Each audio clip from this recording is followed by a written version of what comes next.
Yeah, we've got enough. Yes, I'm here. I'm here. Make sure they're there. He had the one. Kia ora koutou, we're going to restart our hui. Are those online all on, or your pictures just sitting there? Barry, Pamela, Kapaitina. Yep, that's all we need. Okay, so page deliberations and decisions. Page 3. So let's quickly go to page 3.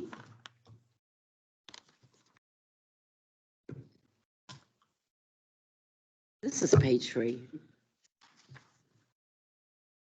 Oh, here we go. Okay, so just quickly, before we go into 1 to 6, because what I don't want to do is go one deliberate, and go into the whole scenario around what we've just gone through. So I'd like to believe that, and I could be wrong, that let's start. Okay, number 1, recommendations that the report National Heritage Fund applications 2022 be received. Yep, we're all good for that? Online? Are you going to move and second them one by one? Yeah, we're going to have to, I think, just to be on the safe side. Because we might have to leave some for more corridor. Yep. Yeah. The second one, online, are you all okay with that?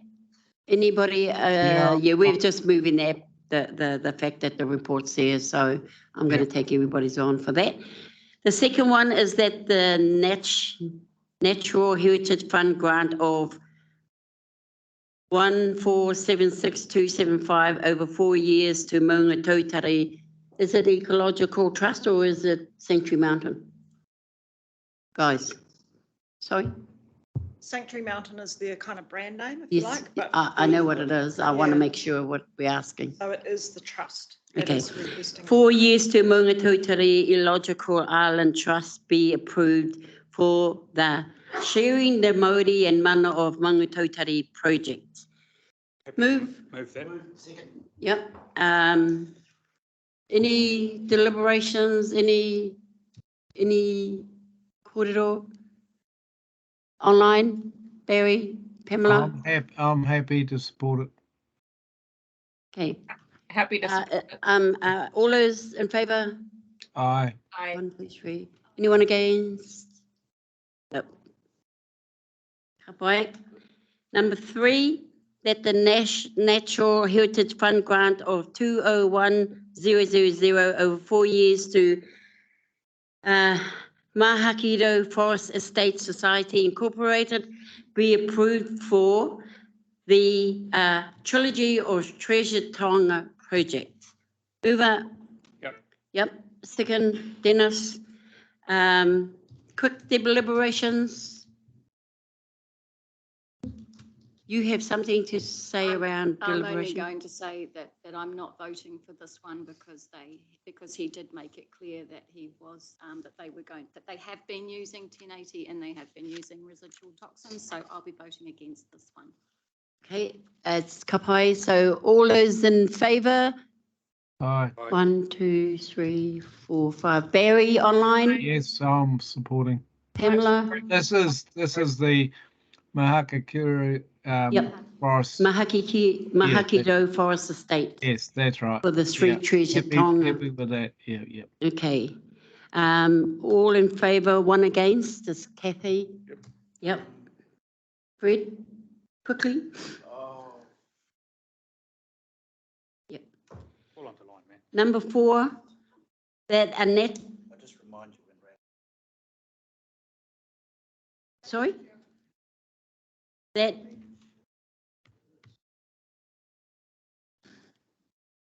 deliberation is done. We've got those against. Okay. Number 4, that a natural Heritage Fund grant of 270000 over 4 years to the Thames Coast Kiwi Care Enclosure Incorporated be approved for the expanding Thames Coast Predator Control and Habitat Protection Project. Mover?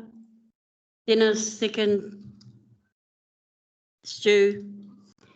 All those in favour? Oh, hang on, Aye. there's some debate. Do you want to, They wanted So- to so- just have something to say Yeah. about that. That's okay. I'm happy for you to deliberate and people pass. Yeah, can you make it really precise? Yeah, and I to the will point? make it really quick.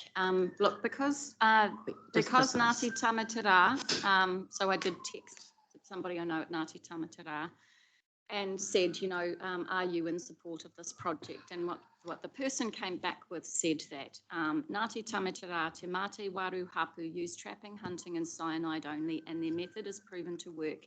They use the VM trapping maintenance regime.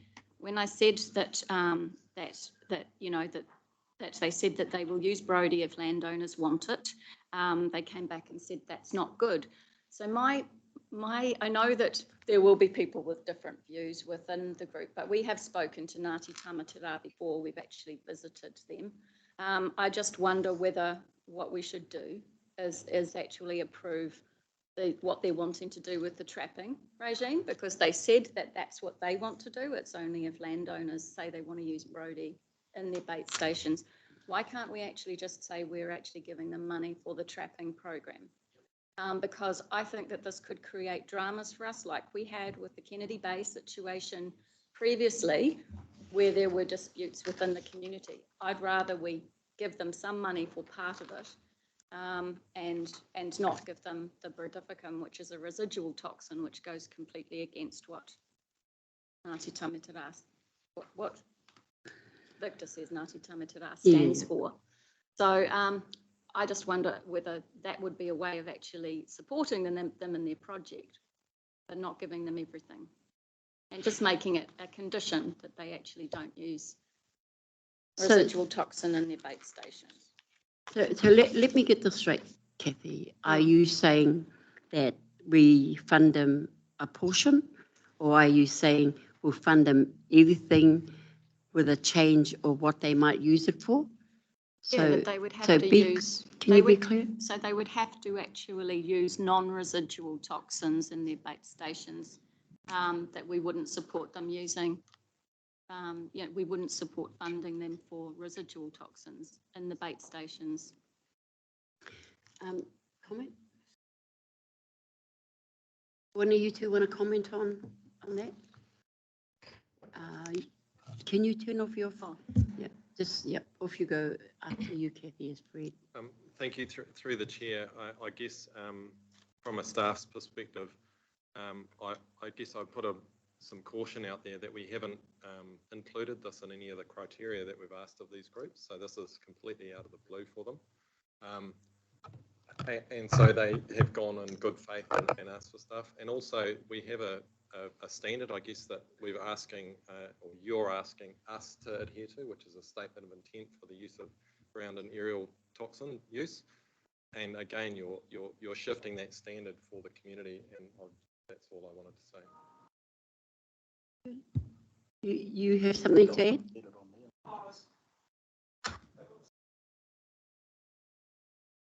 Fred, just turn it off.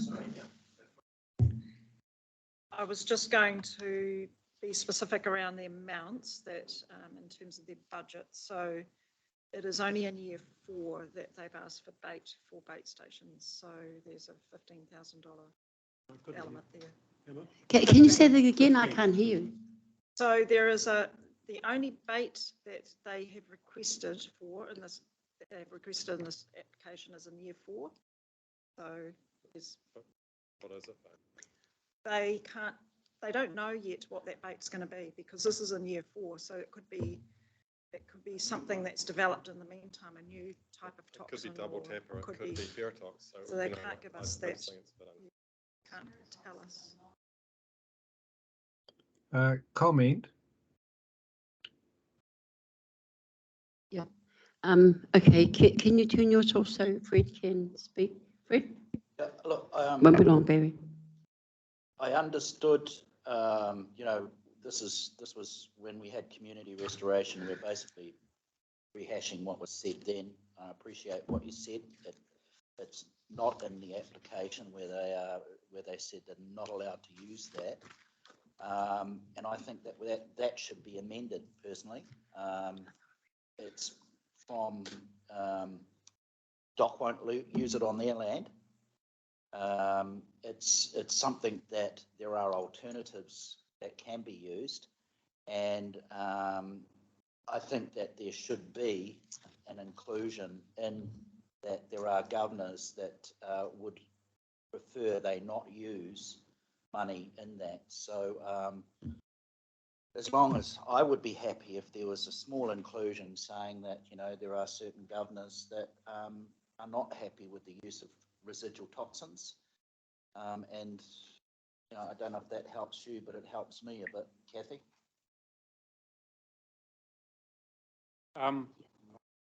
Yep. So just on that one, I'd be, I hear what you're saying. I'd be happy for that comment about certain governors' concerns about toxins being noted in the minutes. I don't think it should be in the notes to the funding grant, I think. And here's why. This council spends God knows how many hundreds of thousands of dollars on Brodificum in our PPCAs over how many 100,000 hectares, but I don't know.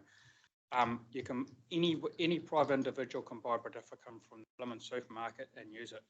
I think it would send out a really perverse message to these people to say, hey, we don't want you using Brodificum, particularly when Finn made it abundantly clear if private individuals on their private land want to use Brodificum, then they'll go with that. Because let's face it, if they say we're not going to do it, those guys will just go off to the supermarket and buy all farmlands or RD1 and buy it themselves. You know? That's fine. It's not our money. Yeah. Yeah, but I think you must my second point, Kathy. This council spends hundreds of thousands of dollars on Brodificum now. So why would we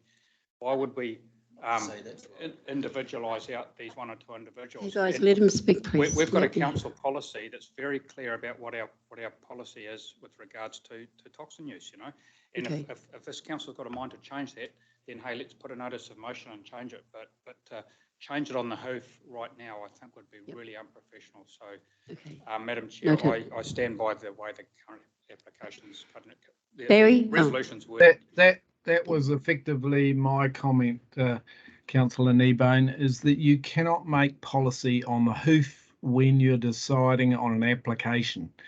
Basically, policy has to go through the appropriate parts of the council to consider it.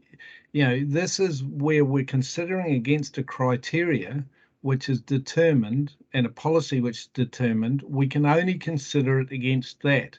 To consider it, change a policy to suit a particular application is not good practice. So I would be totally against modifying, or effectively that's what you'd be doing, the policy by considering it in an application. It has all sorts of ramifications, which Stu has alluded to some of them. So I think it's not wise at all. So I would not support that approach. Thanks. Thank you, Barry. Pamela, you have your hand up. Yeah, thanks for that, Madam Chair. Yeah, just supporting what Councillor Kneebone and Chair Barry have stated. Support what Councillor Kneebone suggested in terms of recording things in the minutes, if that's what's desired. But my opinion is, or my position is, I support the application as it's presented. Thank you. This is your second time? No, go. Thanks. Look, I support the previous three speakers. I think that sums it up really well. I'm really anxious about us making policy on the hoof. The only other comment I'd make is we have to trust the applicants when they show us a photo, maybe 20 or 30 people from Ngāti Tama are supporting this application. And I think we have to prefer that over some hearsay from one person, frankly. That's not the way we should be deciding these things. Okay. So could I suggest that we actually make it conditional, the funding conditional on getting confirmation from Ngāti Tamatera that they're happy for residual toxins to be used, because they used Ngāti Tamatera as a letter of support. But it's entirely possible that Ngāti Tamatera don't know what was said in the meeting here today about them actually having a predominantly trapping program, but that if an individual landowner wants the use of Bredificum, they'll use it. Well, there is actually a letter of support in there from Ngāti Tamatera, but Page. I thought it was either a letter or it was a statement. I'd have to find it. Hang on. Give me a That page. Ngāti Tamatera are supporting them. 105? Yeah. 105.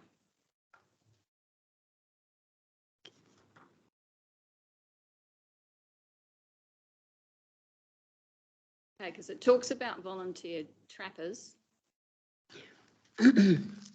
So Why don't we just make it subject to confirmation from Ngāti Tamatera?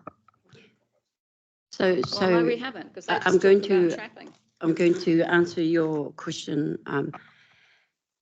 So I'm not going to question any of the support letters in any of these applications.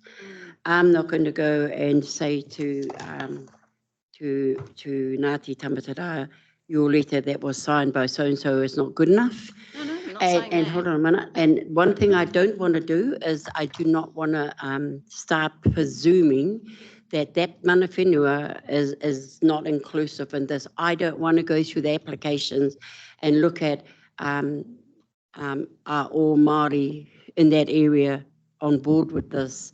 It's too late for me to look into that. I would have preferred to have had this conversation with even Ngāti Kuriki Kahukura for Mangatautari. And of course there's Raukawa. I didn't get that chance as we are here as Māori, that's the Māori councillor. Any of the applications that are in here, they must be some mana whenua in that area, Kathy. So I guess what I'm trying to say is I'm not going to presume either about what the hapu or the mana whenua is saying. There's a letter of support within this application. It's signed by both the Māori Trust Board and Ngāti Tamatera. So I am not going to dispute that particular letter, no more than I'm going to dispute any of the other letters that comes from everybody else. And my reason for that is that then this puts a whole new perspective on people's support letters. Should we be looking at support letters to make sure they are kosher? So I'm not in favour. I would have liked to have gone to Tamatera. I know that we've been down this track before, both Patrick and I and all of you guys. But I am still not going to go against the letter that's in here as support from a hapu, a mana whenua, and say this is not good enough as far as I'm concerned, because like every other organisation, there will always be someone who says, oh, that shouldn't have happened. So personally, I don't want to change this.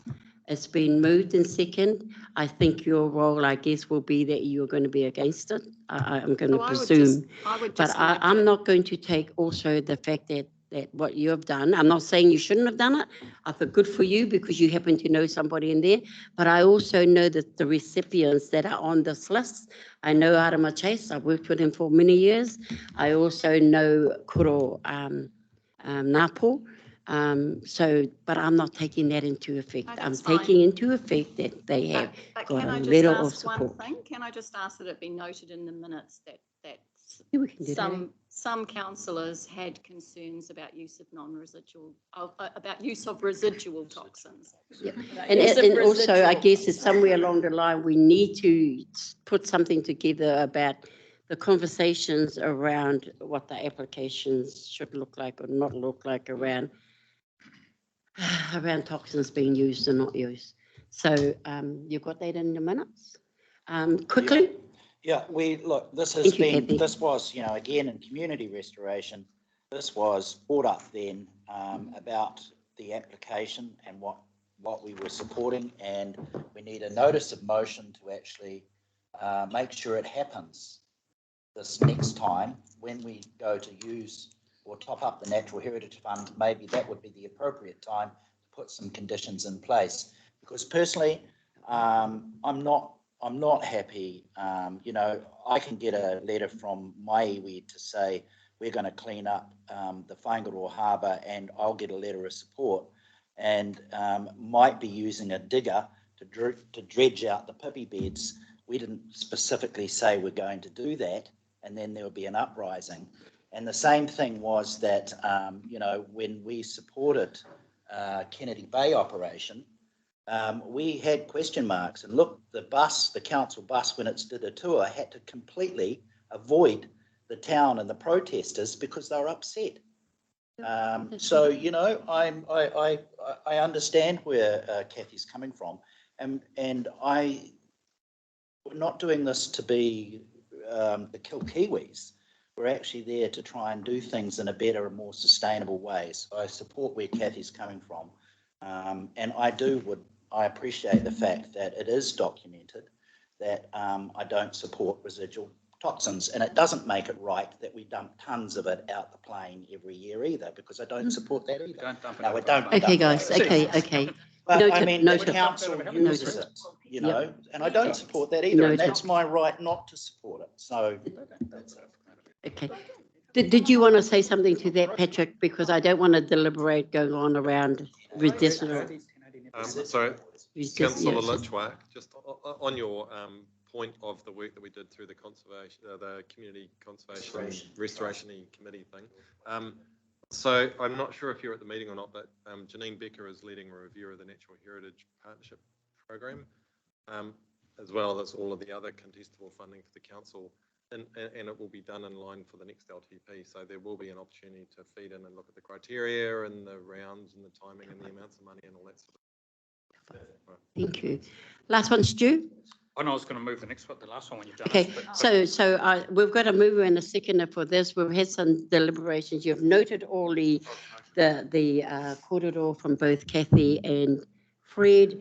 And I take on board, Fred, you know, if you're not going to start accepting if you're going to start questioning letters of support, then why are we bothering with them in theory? So maybe in this deliberation that we have going forward is around the letters of support, because there's more than just iwi here. Okay, so we're going to vote on this now. So we're all okay, our mover and seconder. Can I have those in favour of this number 4, number 3, number 4? All those in favour? Aye. 1, 2, Aye. 3. Who was those 2 ayes? Barry Yep. and myself. And all those against? What are you doing? Abstaining?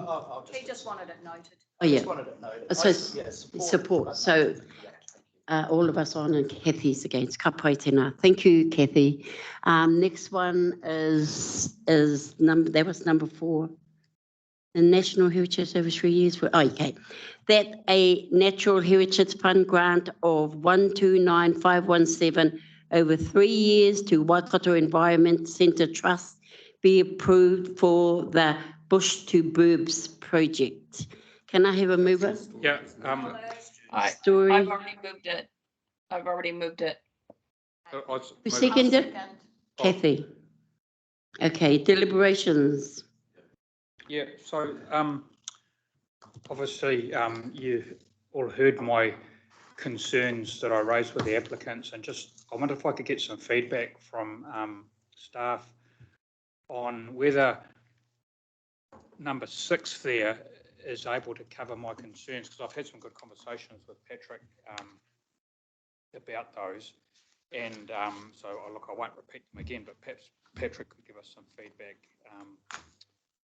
on whether you're comfortable that my concerns will be addressed through that process and the instalment thing. Yeah, Or so- Judy. Yeah. So if I can quickly summarise, you know, I think that the grants above number 5 already have all their landowners kind of teed up and ready to go, and this one is about getting more on board. So there's an element of, I guess, uncertainty and risk in that, and can we build something into the deed to cover that off if there's big gaping holes in it, all the whole landowners don't want to come on board. I think we can. We can. So in all of these applications with prepare the funding deed, they have to report every year before they get the next instalment of funding. So we can write into the funding deed conditions around the monitoring, which they are planning to do. So we can look at doing that. And it's really also about the continuity of contact with the group. I mean, they are local, obviously, so it's quite easy, and we have a lot of contact with GoEco and with Predators Free Cambridge as well. So we're going to be right on top of this project all the way through. I was a bit surprised at how low they said their initial monitoring RTC was. Was that done professionally, or was it just their own? No, it was done by Qualmond. It was, okay. That's right, Yeah. That So seems... same as our. Yeah. Yeah, okay. Yeah. My understanding is, I think that it was low because you're not getting the possums around the area in front of Wangatoto. It's got between the lake and the Maunga, so Pretty low immigration. Okay. there's none coming across the dam from Whitehall. So. Ka pai tēnā? Yeah, no, Yep. I'm happy, thanks. Okay. Barry? I just had, and this is the one I just thought, is it useful? I actually support it, but I wondered whether we should just put in the deed that there should be annual reports, and it's subject to maybe satisfactory annual reports. From what staff are saying and what I've heard from councillors, of all of the applications, this is the one where we're not absolutely sure that it's going to end up with the right outcomes after 3 years. So I just wondered whether it was useful to put in there into the deed the annual report requirement, and you might have that in there already, but it should be subject to that so that we have a fallback position. Just comments on that from councillors would be useful. Thank you. Barry, number 5 says that all grants be subject to 1, the preparation of the funding deed. Yes. 2, each annual instalment of the grant be conditional upon the satisfactory evaluation by staff of progress. annual Well, in that progress case, we're reports covered. from the applicant. We're covered then. I'm more than happy. Okay. Ka pai tēnā. So we're going to move in a second for that one. All those in favour? Aye. No one against? Ka pai tēnā. So I've just gone through number 5. I'm happy to move both of them together because unless, it's number 5 here. Sorry guys, it's number 6 online, it's number 5 on my sheet. Yeah, on So, online. so Barry, that I'm answers what happy you to were second asking. I'm happy to second that Yep. part. So Absolutely. I'll move it in the chief will second it. You have a question around something? Yes, whilst Patrick's in the room, it's more for information for councillors. Yes. Again, I want to advocate for the West Coast. Oh, yeah. If I have leave of the chair to be able to do that. I mean, if I have permission of the chair, can I advocate for the West Coast? And in that West Coast, no, the region, West Coast, it's actually Waipa, but it's not about geographical areas so much. So before we, so what's that got to do with number 5, number 6? Nothing. So we'll come back to that in a second. So all those in favour of number 6? Anybody against? No. Ka pai. So that's all of it done, Koto. Thank you for your day. Thank you for all the work you guys have put into this. I would have thought a lesson is learned each time, every year you bring this up. There's always those, those continuous debates around some things and some things. So we're looking forward to what you see, Patrick, about the review on the applications. This will be really, really good, especially some parts where mana whenua is inclusive. Yep, that's excellent. So before we go away, I don't know why you can't advocate for West Coast at all. It's just that because we've got such a low population base, and I'm talking down around Awakino area, and as I learned today about what the pigs have been eating in large numbers, and that was what's the name of the frog, Patrick?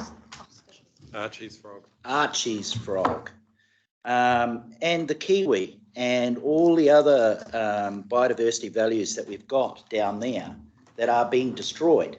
And the reason that they're being destroyed is because we haven't got a population base like we have on the Coromandel to care. Well, of course people care, but we haven't got the resources to do anything about protecting them. And I'm just trying to work out how the regional council, who is in charge of biodiversity values along with DOC, could put some more emphasis into these areas where we have real hotspots of biodiversity and nothing much is happening. And it's just a think piece really for people to, There's heaps going on down there. Thank you. There's heaps, but yeah, you're right. There's not as many people. So, I mean, essentially what you're seeing is the social component of it, you know. Yeah. But there's no big population bases down there, and no one retires down Nawakino. They will go and retire up in the. So we haven't got a bus service, Angela. So before this conversation gets out of line, guys, I want to close the meeting down officially, and this conversation can continue over there. So we're done and dusted. Thank you for today. And that doesn't stop you from te kōrero though, Fred. Yeah. Ka pai tēnā koutou.